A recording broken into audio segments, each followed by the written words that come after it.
All right, so we all know that there's a couple of really effective ways that we can travel across the map. We can walk. We can ride horses, we can drive cars, we can ride hot air balloons, and we can fly minicopters. We all know this. Well, today I'm going to show you a new way that you can travel across the map. I've shown it in previous videos. It's super cool. I know you guys are going to love it, so check it out. Hey everybody, welcome back to Rust Admin Academy, where I teach you guys the very best tips and tricks to owning and operating a successful Rust server. On this channel, I do a lot of plugin reviews and tutorials to hopefully show you the different things that you can do on your servers to make your server stand out from the crowd. So if you're brand new to the channel, consider subscribing so that you stay up to date on everything that we're working on. Allow me to introduce you to this engineering marvel called MEGADRONEs. Let's go over a couple of the basics that are required for this plugin to actually work, and then I'm going to explain to you why it's such a marvel of engineering, and then we're actually going to go in and test it out. So MEGADRONEs is available from the uMod website. I'll put a link to it in the video description down below like I always do. MEGADRONEs has two dependencies that are required to be installed before we can install MEGADRONEs. Those two dependencies, of course, are listed on the uMod website when you search up MEGADRONEs, but they are DroneScaleManager as well as EntityScaleManager. Both of them are really easy to install. There's no permissions. There's nothing you need to do. You just need to drag and drop them into your plugins folder and you'll be good to go. Then you can go ahead and install MEGADRONEs and everything's going to work out just fine. There are, of course, some permissions that are going to be required in order to be able to use the plugin once you're actually in game. Don't worry about that. We're going to get into that in just a second. And then the only other thing that we need to worry about before we actually dive into this is what commands are available for this plugin. And if you've ever used a plugin called Spawn Mini, you're going to be familiar with these commands. We have the one to actually call the drone in so that we can fly it around. You can do MEGADRONE fetch, which will obviously bring your drone from wherever it is in the world to you. MEGADRONE destroy, pretty self-explanatory. MEGADRONE help, of course, will bring up a help menu, which will show you all of the different things that you can do with your drone. And then the last command that I want to tell you about is the give MEGADRONE and then the player name next to it, which obviously with people that have that permission granted to them, they can obviously give the drone out to other players. But the actual reason why I bring this up is because of plugins like GUI Shop or Server Rewards, stuff like that, can actually utilize this command inside those plugins in order to actually be able to sell these drones in your shops. Now you might be wondering why I called this an engineering marvel. So let me explain. So if you go to WhiteThunder's profile, and hell, I might as well even put a link to that in the video description down below too, so you can get to this list at the click of a button. But if you go through his plugin catalog, you're going to see a lot of other plugins that have the word drone in them. And that's because he's designed MEGADRONE to work with all of these other plugins. And he actually suggested to me that there are a couple of plugins that you should also add in here in order to get the most out of MEGADRONEs. Drone settings, targetable drones, better drone collisions, stuff like that. And those are all listed if you go to WhiteThunder's actual catalog of plugins. But he's designed the plugin in a way that it works very well with these plugins or without them. So if you just want to have MEGADRONEs flying around in your server, you can do that. But if you want to take these other add-ons to make it just a little bit better, it's designed to do that as well. While preparing for this video, he actually told me that he was thinking about maybe combining a couple of these essential plugins together into one and probably calling that something like Better Drones or something like that. It's not out yet, but if you do one day see Better Drones instead of MEGADRONEs, that's what he's done there, is he's taken the essentials of all of these other plugins and put them into one. And just a little side note for future plans that he might be implementing in the future, he has talked about the ability of firing rockets from these drones, which of course then could lead into like the miniguns, same as what's on the attack heli. Think of flying around on drones, having drone battles with your friends or other enemies or whatever. And another thing that he mentioned that he might think about implementing is actually a magnetic crane that comes from the bottom. I hope it comes from the bottom of the drone. I guess I don't know that for sure yet. So anyways, maybe some future improvements. Who knows? We'll see what he decides to do. All right, enough blabbering on about the documentation. Let's actually get in game so we can test this out. All right, so first things first, before we can do anything, we have to deal with the permissions that are associated with MEGADRONEs. And as you guys all know, I like to use admin menu from Chaos Code or permissions manager from Stina Maru. If you'd like to have a look at both of these options, I'll put a link to in the top right hand corner right now. You can check out a video that I actually discuss both of these options. All right, so let's go into MEGADRONEs and let's deal with some of these permissions. All right, so the top four are obviously just cooldown permissions, and you only want to have one of these cooldown permissions granted to each group. So the reason why there's three, well, there's four, but three of them that actually mean something. So you've got short, medium, and long cooldown times. So for cooldown short, you'll have to wait 10 minutes in between each time you spawn a drone. And no, you can't have more than one drone spawned at a time. Cooldown medium is 1 hour and cooldown long is 24 hours. Now, each one of these cooldown times can be changed in the configuration for MEGADRONEs. These are just the default settings. You can change them to whatever you want them to be. If you have VIPs that you want to have a shorter cooldown, even shorter than 10 minutes, you can definitely do that. Just go into the configuration file and change that. So while I'm testing this plugin out, of course, I'm going to have 0 cooldown, which means I don't have to wait. I can immediately destroy a drone and immediately spawn another one. But in order to be able to spawn, I have to have the spawn permission granted. In order to fetch, obviously that one. In order to destroy, obviously you want that one. And if I were giving these to other players as well, obviously I would want that one granted as well. In this case, because there's nobody else on this server with me, I don't need that permission. And I'm very quickly losing daylight here. Let me change that up. And now that we have all the permissions dealt with, we can actually spawn one of these drones in. And I'm going to spawn one right at this tree here because I'm hoping it's actually going to error out, and I'll explain why in a second. In chat there, you see that it says not enough space. That means that the plugin actually checks to make sure that there's actually enough room around the player where the drone is going to spawn without affecting anything else, which basically makes it so that you cannot spawn one of these MEGADRONEs inside of a building or something like that, or near something that can't be moved. So we'll go out to the water here and we'll try it like that. Now, as soon as you spawn it, as soon as it spawns, it automatically mounts you to the computer and you immediately start flying it. So once you're flying it, it works just like any other drone, which is not like the mini copter. To raise the drone up, you want to press shift. To lower the drone down, you'll press control. And then you just use ASDW like you normally would, and you can fly around like normal. Now, obviously you're viewing what the drone sees out like as if it were a camera. Because you're actually mounted to a computer station, you're familiar with this view. If you've ever looked through a security camera before, that's what you see. But there's also a camera mounted to the bottom of the drone. So if you look in the bottom left-hand corner there, you can see that there's already preset cameras that we can switch to. So if we just hit X and switch to the camera, that points to the camera facing straight down. So instead of doing that over water, I'm now on land and coming up to Oxum's gas station, I believe it is. And you can still fly the drone when you're using the camera straight down. You just can't use the mouse. And there we go. Now we're right over top of Oxum's gas station using the camera straight down. And we can just hit X again and it'll bring it back to the front camera.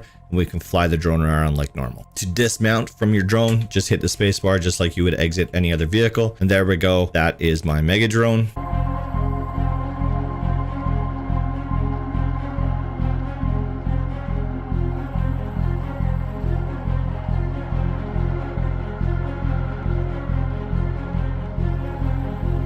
Now, if I had somebody else in the server with me, of course, I would show you what it actually looks like when somebody's flying it, but you can get the general idea based on this image. Now, that basically sums up MEGADRONEs. Now, you need to recognize that WhiteThunder has spent months and months developing these plugins to work as good as they do, and they do really work very well. MEGADRONEs has been a lot of fun. I've been playing around with it while I was recording this video. And before anybody starts going off in the comments about how OP it is and all that other stuff, well, it's just another vehicle to fly around with. It's no different than the mini copter or the hot air balloon. It's just a little bit more fun to fly around. That's all. Make sure you do check out that link in the video description down below. It goes directly to WhiteThunder's catalog of plugins because you can add a lot of things to this. If you want to add vehicle locks to this plugin, you can definitely do that. You can make it so that only people that know the code to your drone can fly it. There's a lot of different options that you can do. As you can see there, I'm being attacked by a pack of wolves, so I should probably shut this video down. But before I do, I'd like to take this opportunity to thank my Patreons for November. Without your support, there's no way I'd be able to continue doing what I'm doing here. So I thank you so much. I appreciate everything you guys do for me. If you'd like to help support the channel, of course, you can check me out at patreon.srtbull.com. You get special Discord permissions, and you also get your name mentioned at the end of each one of my videos. I put out a brand new video every Friday at 5 p.m. Mountain Standard Time. So until then, I hope you enjoyed the video. I'll see you all next week.